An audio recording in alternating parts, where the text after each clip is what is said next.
I hear the term toxic masculine a lot, and it's not a term I disagree with at all. I think there's a lot of toxic masculine, male, aggressive warrior energy on the planet, especially in terms of sex.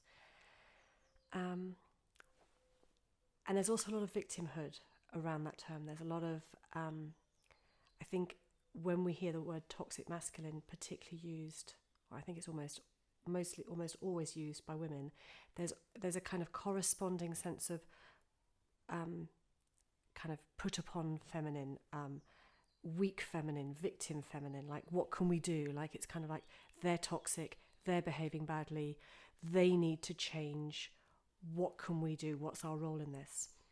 And I think our role is actually really way bigger and more profound than most people are talking about. I think that women have been conditioned, and our sexuality has been so suppressed and so disallowed in us that what I want to try and get across is this is nobody's fault. There is toxic masculine energy on the planet, and that is not, I don't think it's the fault of the individual men, and I really, really don't think it's the fault of women. However, I do think that women have a huge role to play in lifting men out of this toxic place that they're stuck in and taking our personal lives to a completely different place. So if you look broadly at kind of like the whole of society, there's a lot of toxic masculine energy, sexual energy in society at large.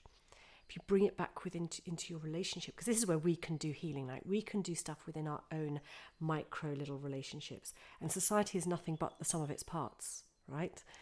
So every single person has an impact and can has the ripple effect of how we behave, how we show up is going to have an impact broadly in society, every single one of us. Sometimes it can feel too huge and too daunting, so we end up doing nothing and we get stuck in this kind of place of victimhood. But what I want to invite you into is this sense of you have so much you can do. And if we just bring it back to our individual relationships, we can be grumpy and angry that our men don't get us and they don't give us the sexuality that we want or the experiences we want. We can be frustrated, and we can do something about it. We can make our relationships into places of such beautiful sexual healing for ourselves and, importantly, for our male partners. And we can start to combat the toxic masculine, not by sitting around and penning articles and being angry and venomous and anti-man.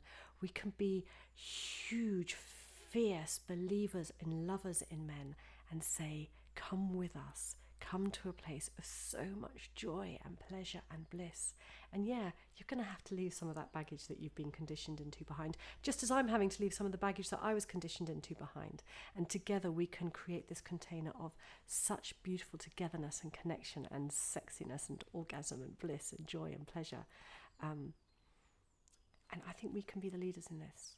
I think we have to be the leaders in this. I think that there's been such powerful work amongst women on the planet in the last century, over the 3 centuries that feminism has been alive and thriving and building and growing. And I think now is the time at which us feminists claim 2 things. I'm a feminist and I love cock. And I'm a feminist that's going to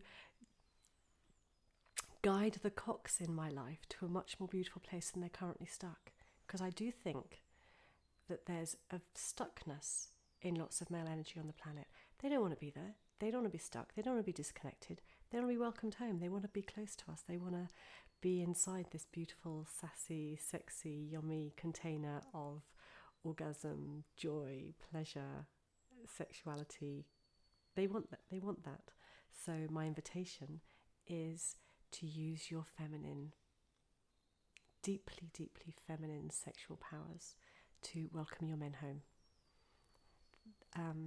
If this has resonated with you at all, if you have this sense of, I can be with this woman, I can welcome my man home, I just would like to know some more tips or have some ideas or have some guidance, and I have this sense that Camilla could be this person to kind of help me develop this, connect with me, stay connected with me, join my Facebook group, sign up to my newsletter. You can also work with me in person. There are many ways you can stay connected. So all the links are in the comments below. Reach out. let's build this re-lovution, as I like to call it. The revolution is love, and sex is love, and love is sex. So let's all just start getting really, really juicy and yummy together. All right, take care. Bye now.